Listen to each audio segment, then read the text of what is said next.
Parks are the beauty spots of our cities.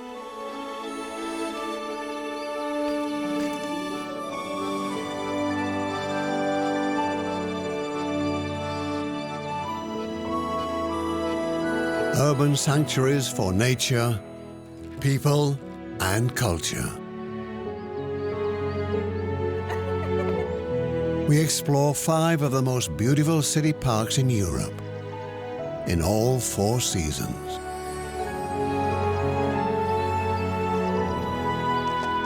Today, the Villa Borghese Gardens in Rome.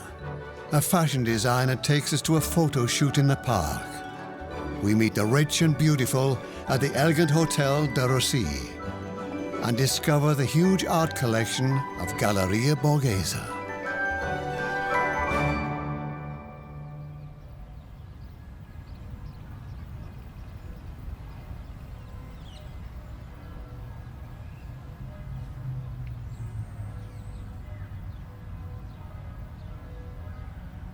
Spring in Rome.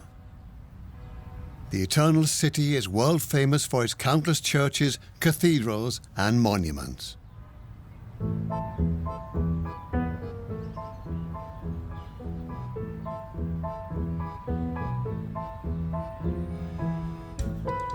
In the center, the Villa Borghese Gardens, one of the largest and most beautiful city parks in Europe.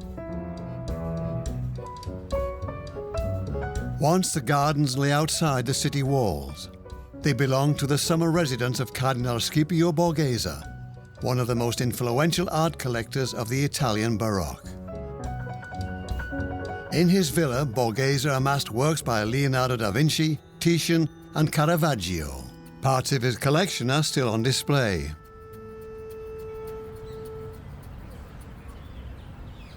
Today, the park is open to the public. In 1901, the Italian state bought the 80 hectares of land for the equivalent of 10 million euros. For the people of Rome, the park on the Pincio Hill is a godsend. It's the calmest and most tranquil space in the city. It's May. Rome is hot and sunny. Climbing up the hill is cumbersome. There's a kiosk with typical Italian food and refreshments at Villa Fiorello da Guardia. Amir Azar is the owner. Grazie a lei. La sfida è in spazio così ristretto. The challenge is to store all the ingredients and drinks in such a limited space and still be able to move around. E organizzarci, anche muoverci. We are like an orchestra. Everyone has to play along. Everyone has their part, so that in the end, we have a beautiful symphony. On request, Amir prepares picnic baskets for park visitors filled with delicacies that will make anyone's mouth water. The secret of an Italian picnic is quality and simplicity. We only use the best ingredients. For years, Amir's bestsellers have been panini with ham and buffalo mozzarella. If you work with good products, the preparation is quite simple.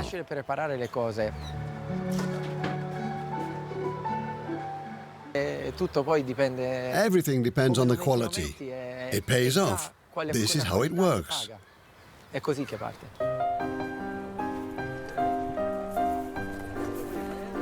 Amir has invited 2 of his friends for a picnic this afternoon.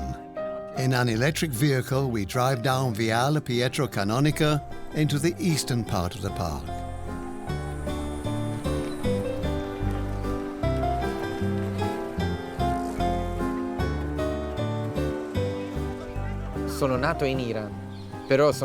I was born in Iran, but I grew up here.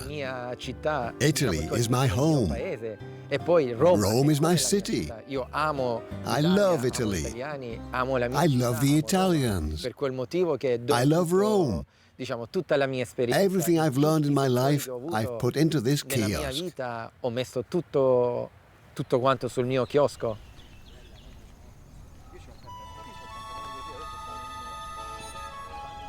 When he was 14, Amir started working at the kiosk on Sundays. He fell in love with the little shop and became friends with the owner.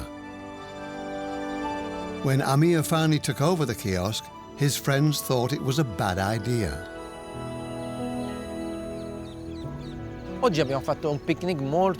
Today we have a simple picnic. We can adjust it to the tastes of our customers.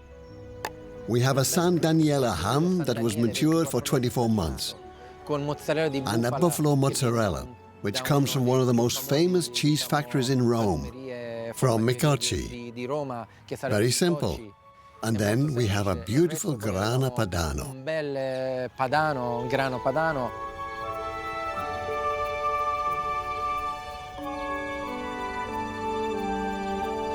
His love of Italian cuisine and lifestyle has turned Amir's kiosk into a magnet for locals and tourists. Working in the park is a dream come true for him.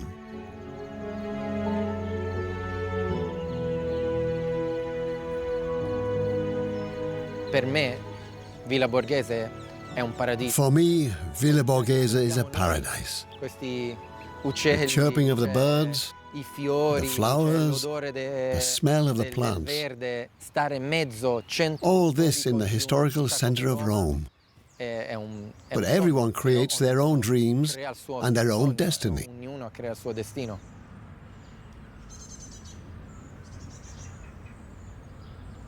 The Piazza del Popolo, with its famous obelisk, is nestled on the southern tip of Villa Borghese. Behind it lies the River Tiber.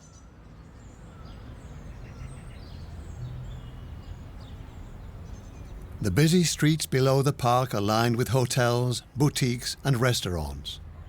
Campobasso teems with musicians, filmmakers and fashion designers.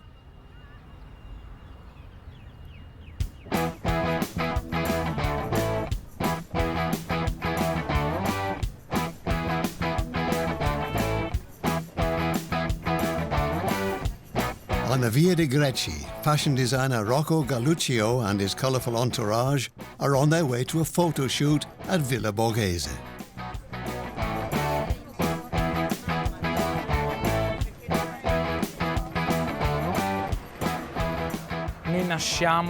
As Italians, we grow up with art and we are used to seeing it. Everywhere in the streets you can see churches and statues. We usually don't notice it, but we do take it in. And this is reflected in fashion, in cinema and in music. It's no coincidence that Italy is the cradle of all these art forms.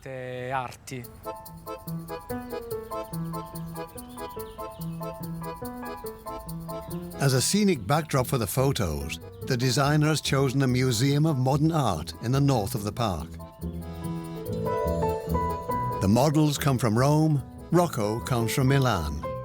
He and his photographer have come here to showcase his new collection. Villa Borghese is a good example.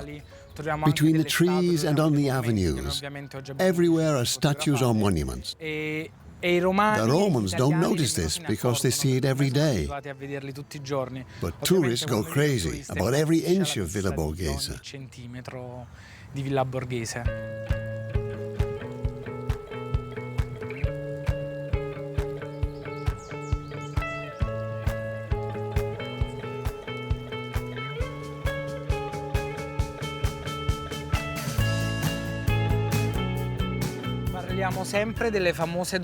We still talk about the famous women of La Dolce Vita, who spent their evenings surrounded by sequins, pearls, gold and champagne. They were photographed at all hours, day and night, and they always looked dazzling. I focus on their daughters and granddaughters. They take their mother's clothes, mix them with modern items, and go to the park to have a chat or take a walk.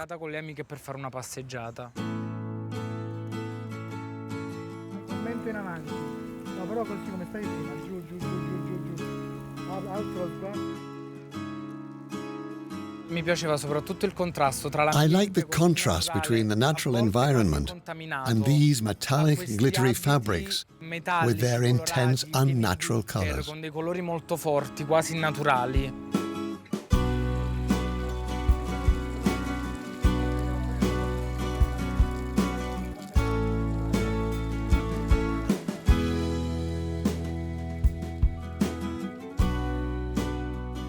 And mostly, Villa Borghese seems like an ideal place.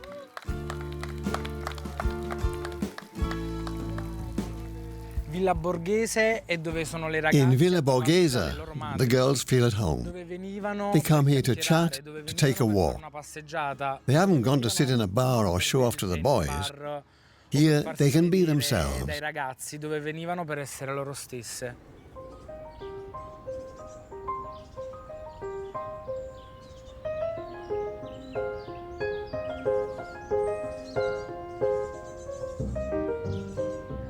The property of Cardinal Borghese is a haven of tranquility after a stressful day in Rome.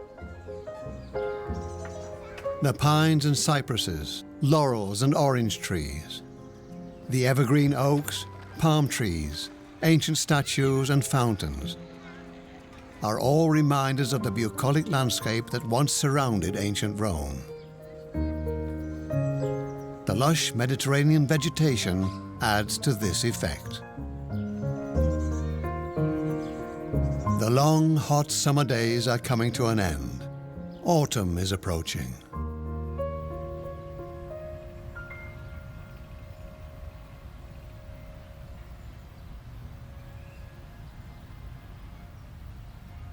With the cooler temperatures, Rome seems to quieten down a bit. The air becomes clearer and the light changes.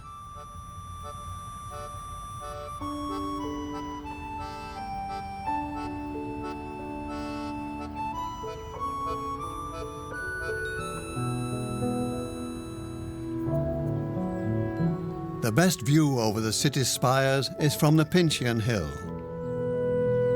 This is the main pedestrian entrance to the park. The terrace here was laid out more than 2,000 years ago. In the 19th century, Napoleon and his architect Giuseppe Valadier gave the large balcony its present appearance.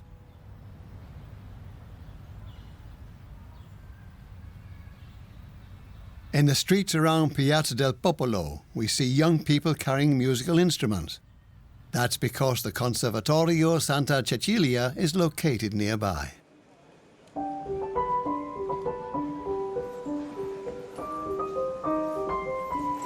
Ilaria Livrizzi has been studying violoncello for 2 years.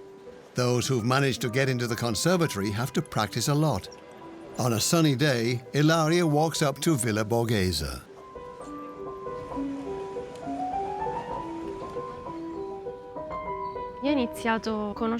I started playing this instrument when I was 7 years old. It was because of a teacher. She played us this lullaby that my mother had always sung to me when I was little. This greatly influenced my choice of instrument. I love its gentleness and warmth. Di questa enormità, insomma, dello strumento.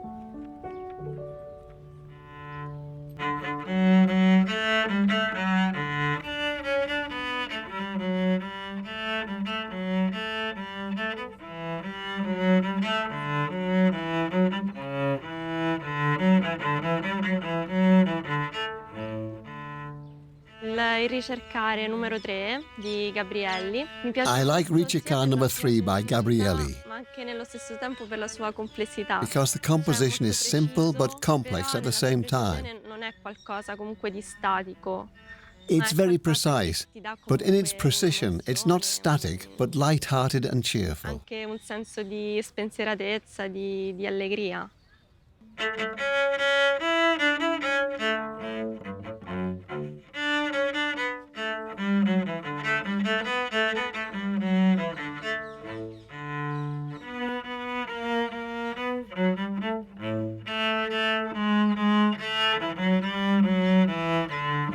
La musica mi dà delle grandissime Music evokes enormous emotions in me. può dare alla fine. Nothing else can do that. L'amore, però Just music la musica and love, maybe.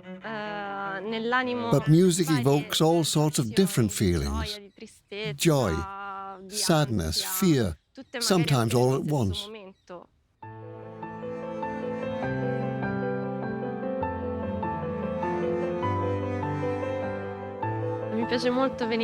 I like to come to this place because it's somewhat isolated from the Roman chaos.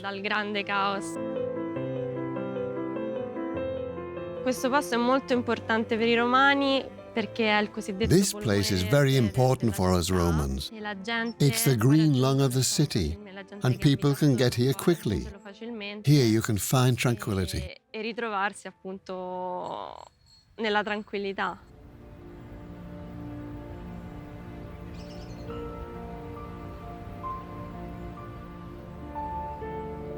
In Rome, the change of the seasons is gentler than in Central Europe. And yet, our bird's-eye view reveals how Villa Borghese's green canopy slowly turns yellow.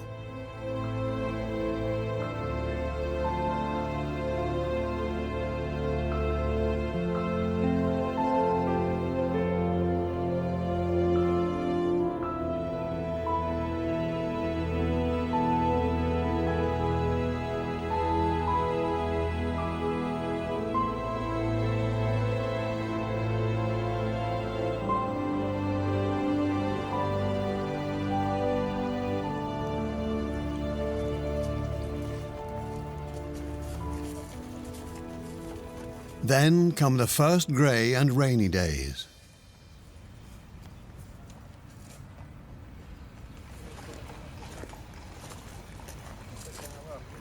On a Monday morning in October, a unit of mounted carabinieri saddled their horses for a ride in the park.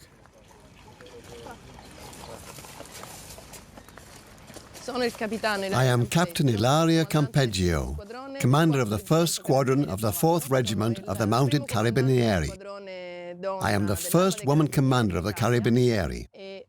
I command 90 horses and 70 soldiers, both men and women.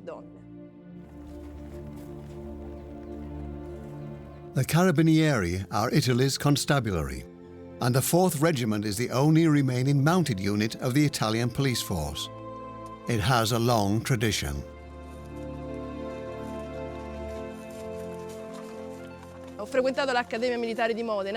I attended the military academy in Modena. After graduating with honours, I was allocated to the 4th Regiment. For me, this is an invaluable experience because it gives me the opportunity to work not only with officers, but also with horses. And I can assure you, they teach me a lot.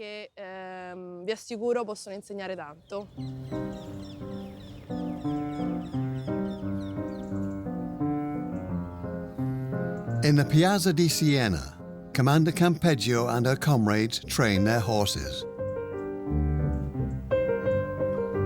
Once a year, they hold a riding tournament. But their main task is to maintain order in the park. The 4th Regiment of the Carabinieri provides security services for Villa Borghese.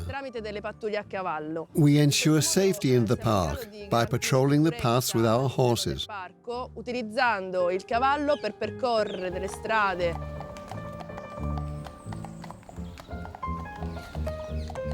The mounted regiment of the Carabinieri looks like a relic of days gone by.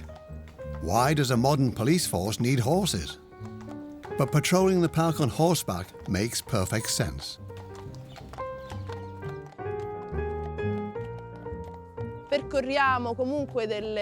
We have fixed routes for our patrols. With our horses, we can cover a lot of terrain. Of course, we are often stopped by tourists and asked for information. Or mothers with small children approach us because they want to pet the horses. The animals facilitate the interaction between the police force and the people. They represent the state. No animal is better suited than the horse to represent authority.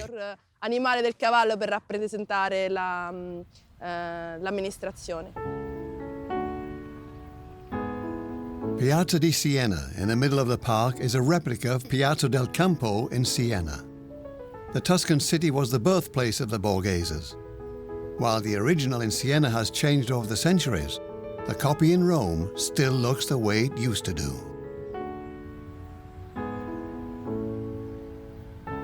The colourful autumn foliage and the mild temperatures make hearts beat faster. Villa Borghese tries to be modern without forgetting its past. The park management tries to preserve as much as possible of its original features, like the architecture and the plantation, which has changed very little over the centuries. But they also provide many 21st century amenities for visitors: electric cars, segways, and refreshment stalls to make the visit as enjoyable as possible.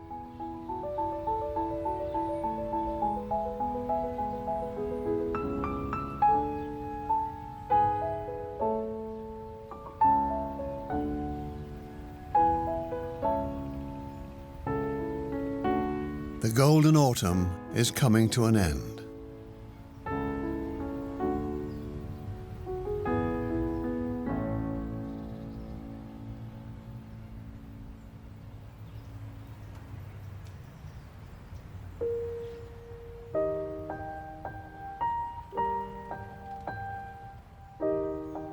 On some days, winter brings out the melancholic side of Villa Borghese, a sadness as grey as the stone statues dotting the park.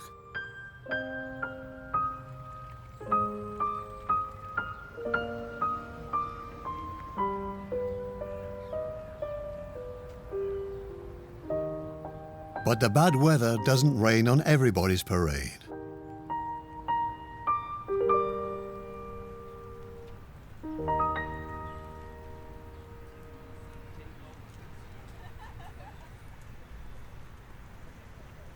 Daniele Lombardi hasn't just come here to saunter through Villa Borghese. He's on his way to work.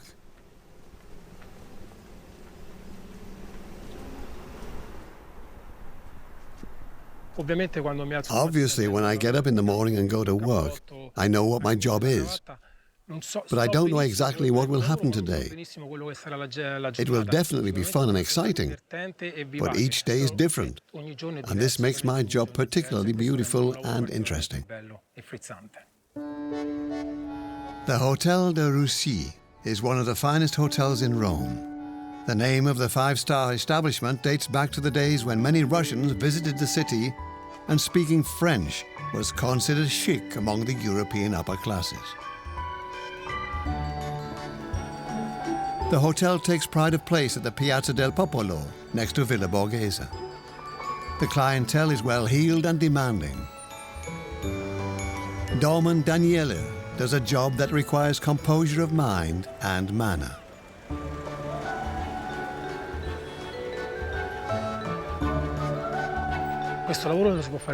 You can only do this job if you love it. You always have to smile.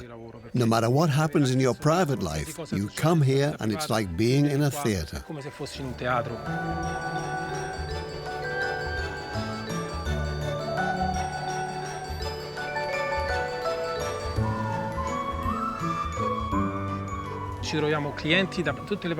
We have customers from all over the world, everyone with a different attitude. The angry one, the talkative, the tourist, the businessman in a hurry. You need to adjust your attitude all the time, and you need to know exactly when to adjust it.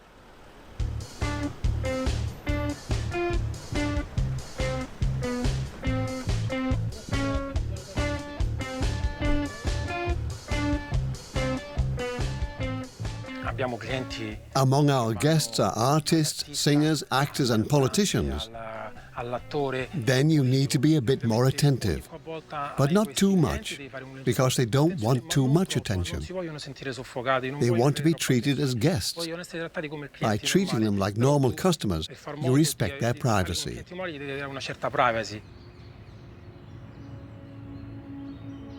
The Hotel de Russie is particularly proud of its romantic courtyard and its elegant garden that extends to Villa Borghese. There is no direct connection between the two, but the clever design creates the illusion of a walled-in garden that opens onto a park. In the luxury hotel segment, the courtyard is Russie's unique selling point.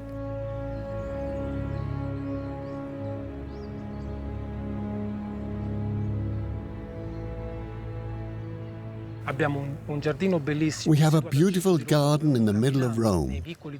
When you walk down the narrow alleys, you would never expect to get to a hotel and see all this splendor and this garden which joins Villa Borghese. Sometimes guests ask me, is this all yours? No, unfortunately, it's not all ours.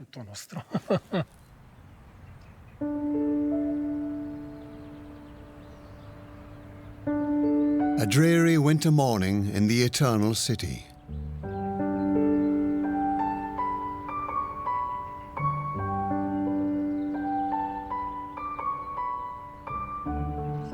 In February, the temperatures in Rome often hover around 10 degrees, with an average of 9 rainy days a month.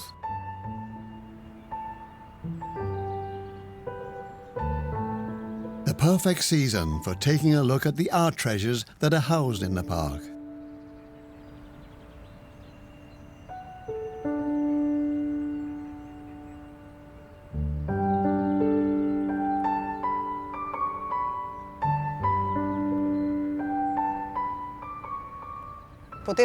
Crossing such a park on your way to work is beautiful. A natural beauty, accessible to all. And sometimes I notice a detail that I've read about in our archives.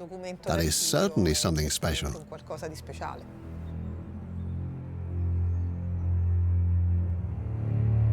Galleria Borghese is an enormous treasure trove full of artworks.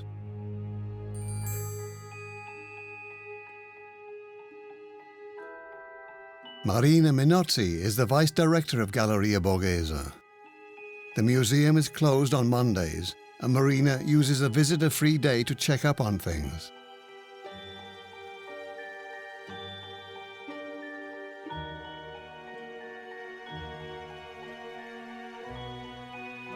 The exuberance of plaster, marble and gold never ceases to amaze her.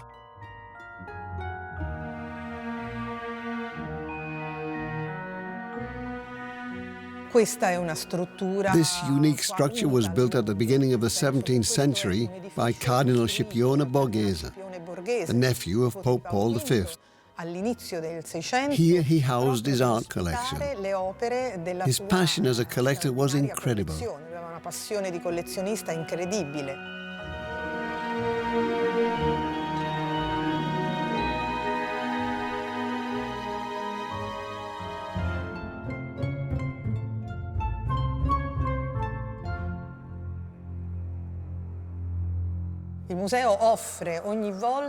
The museum always offers new views that I haven't noticed before.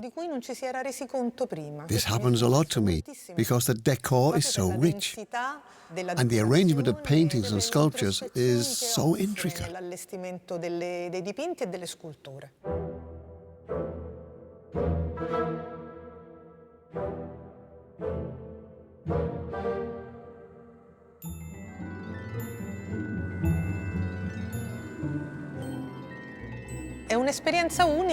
It's a unique experience because we have extraordinary masterpieces.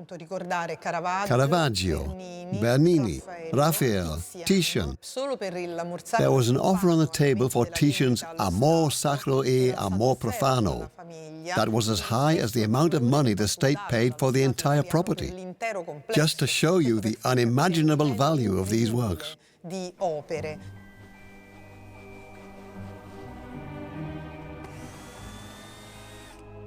On days when the museum is closed, shipping companies come to collect loans for other museums. Today, a painting is sent to the Louvre in Paris. It frees up a little bit of space in the overcrowded Galleria.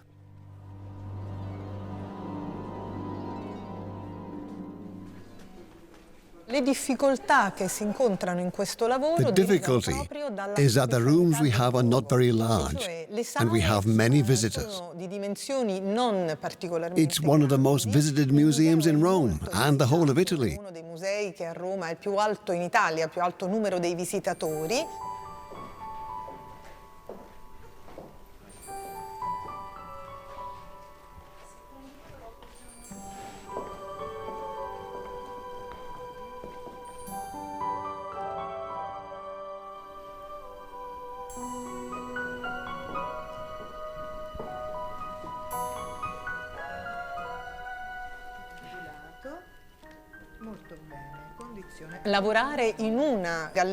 Working in this gallery is a unique privilege. Especially so because we and the Vatican Secret Archive keep documents of the collection that go back to the early 17th century. So we know the background of the artworks and their provenance.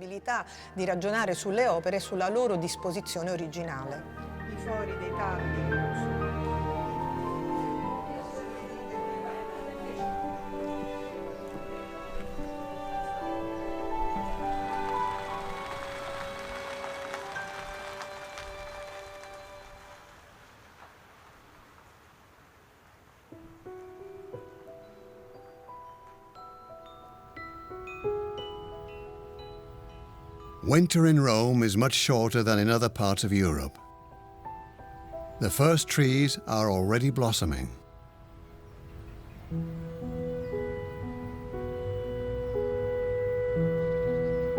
Before long, spring has arrived. A new year begins.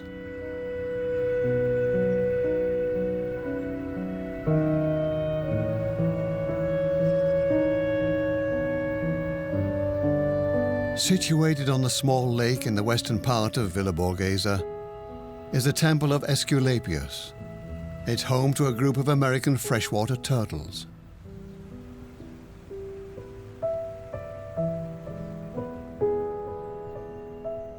Umberto Testi looks after all of this.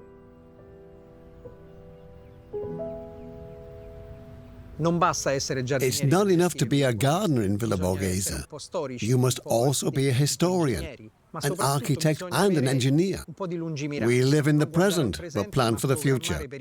Any work we do now affects future generations. In 1986, Umberto started as a gardener in Villa Borghese and gradually worked his way up to become the master gardener. His challenge is to make sure the park's flora doesn't endanger the listed buildings. His team is small due to financial constraints, and spring is their busiest season.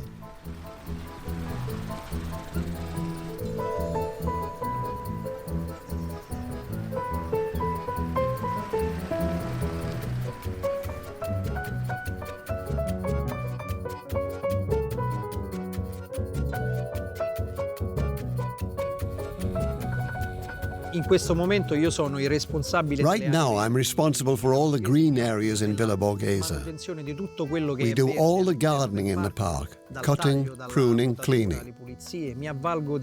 My staff help me with the enormous amount of work that needs to be done on the 80 hectares of Villa Borghese.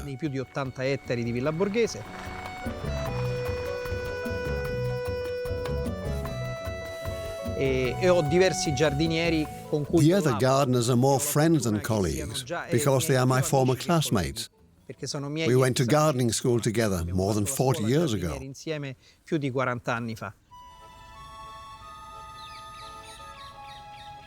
Today, the team is busy with the spring plantation of the Giardini Segreti, the secret gardens. Cardinal Borghese enclosed this space with high walls to shield it from the nosy public.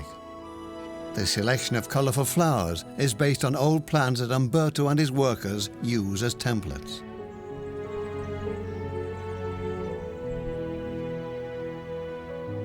At present, we have 150 species of citrus fruits in the secret gardens. We have bitter oranges, citrons, citrus medicus, which we also call Buddha's hands, and others from all over the world.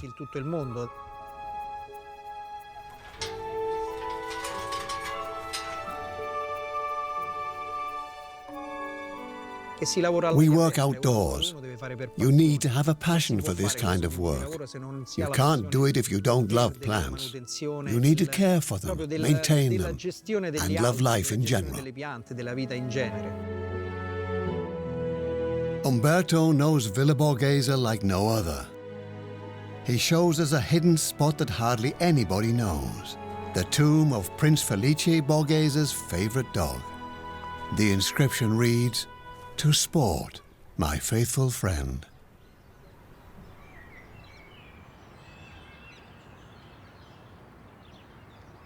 The Valle dei Platani, the Valley of Plane Trees, recreates the kind of landscape that used to surround Rome for thousands of years. Today, it's popular with promenaders.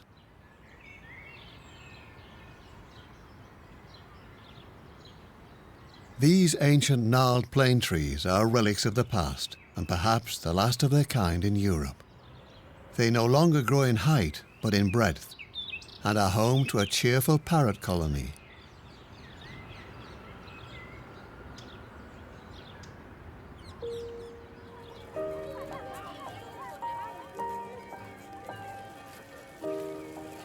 In late afternoon, the balcony on the Pincio Hill is busy with street artists and children.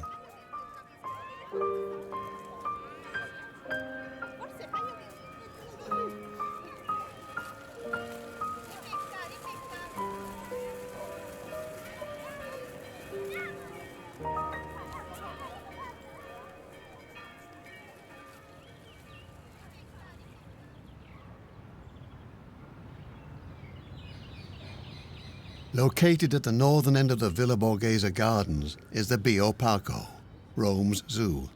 The German animal trader Karl Hagenbeck established it at the beginning of the 20th century. He modeled it on his own zoo in Hamburg, using trenches instead of grills to separate visitors and occupants.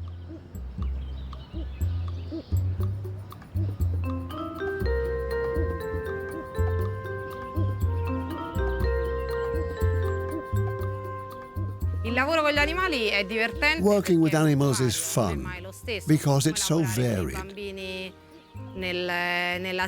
It's similar to working in a kindergarten or a school. You have to deal with creatures whose reactions can't be predicted, even if the routine stays the same. We always do more or less the same thing, but we deal with individuals who react differently to the stimuli we offer.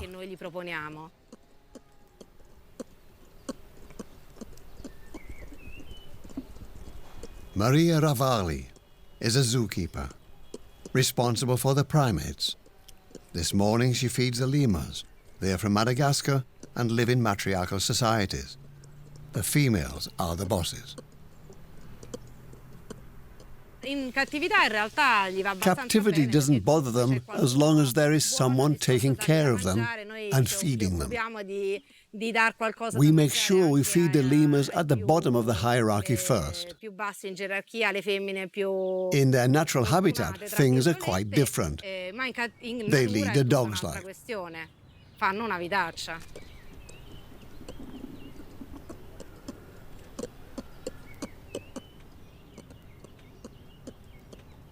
Maria hides part of the food to keep the lemurs active and interested. The more aggressive alpha females get to the food first. The males are usually left empty-handed.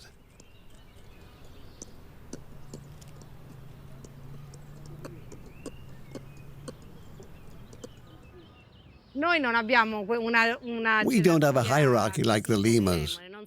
I think we are less obvious. We act more covertly. Women rule more subtly, I believe.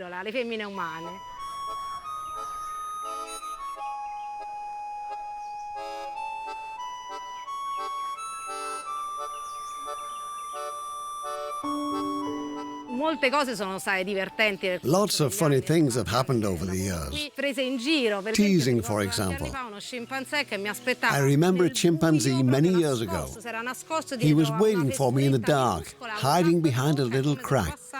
He had water in his mouth and spat at me as I passed by. He was making a joke. He was teasing me, and it worked. He laughed, and I laughed. He had made a joke and we both laughed. This is the kind of thing that makes me happy. I think I'm privileged.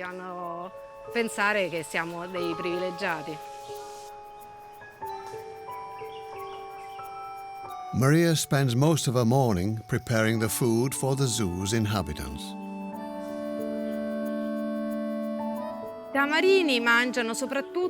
Tamarins eat mainly fruits and vegetables, but also a lot of animal protein that we supply in the form of beetle larvae and grasshoppers. They devour them greedily. They happily bite off big chunks with their little mouths. Molto felicemente.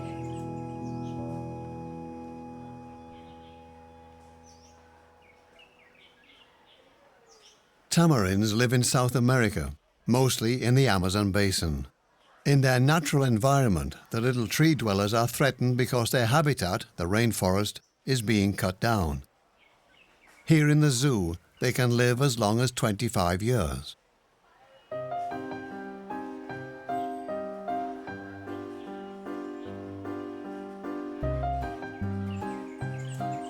I am very lucky as I live quite close, so I don't have to cycle far.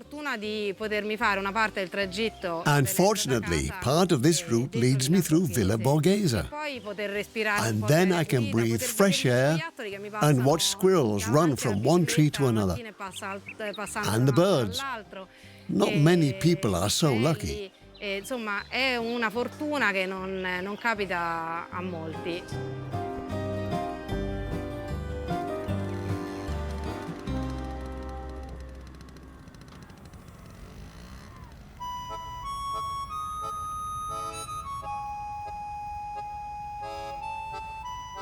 Our journey through the seasons in Villa Borghese is coming to an end.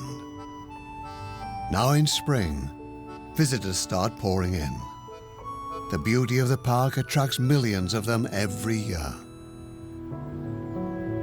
Villa Borghese is perhaps one of the most extraordinary city parks in Europe. What started as a garden for a rich cardinal has become Rome's green lung, a delightful beauty spot in one of the most striking cities on earth.